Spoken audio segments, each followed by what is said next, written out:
Hola a todos, bienvenidos a la clase de Kine. En la clase de hoy vamos a hablar sobre los tiempos verbales presente simple y presente continuo. Recordemos que el tiempo verbal presente simple lo usamos para hablar de hábitos y rutinas. Miremos las estructuras gramaticales. Cuando vamos a realizar oraciones afirmativas, comenzamos con el sujeto y el verbo.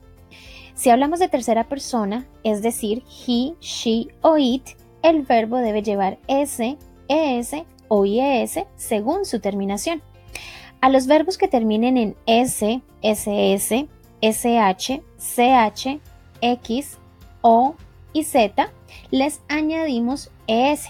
Miremos algunos ejemplos. Misses, fixes, goes, and catches.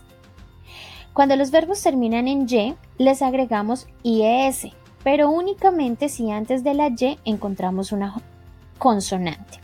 Tenemos como ejemplo el verbo study, que le cambiamos la y y le agregamos ies y queda studies. Si antes de la y encontramos una vocal, al verbo únicamente le agregamos la s. Es el ejemplo del verbo play, queda plays. Por otro lado, hay otros verbos que cambian por completo. Ejemplo, el verbo tener, have. En tercera persona, el verbo queda has. El resto de verbos que no cumplan en la regla de es o ies, simplemente le vamos a agregar la s. Por ejemplo, talks, listens, thinks. Cuando vamos a hablar de oraciones negativas, comenzamos con el sujeto, después el auxiliar do o das en negativo. Recordemos que usamos do cuando hablamos de los pronombres I, you, they y we, y usamos das con tercera persona, es decir, he, she, it. Y por último colocamos el verbo. El verbo en este caso queda infinitivo porque ya tenemos el auxiliar en negativo.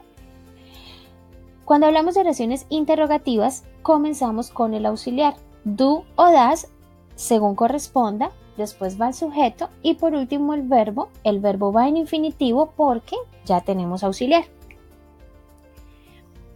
Hay algunas palabras o algunas expresiones que nos ayudan a saber si hablamos en tiempo verbal presente simple, como es el caso de los adverbios de frecuencia.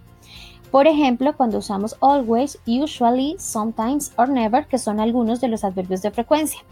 Y tenemos algunas expresiones de tiempo. Por ejemplo, in the morning, in the afternoon, in the evening, every day, every week, every month, every year. Ahora pasemos a mirar el presente continuo. Usamos presente continuo para hablar de cosas que pasan en este preciso momento.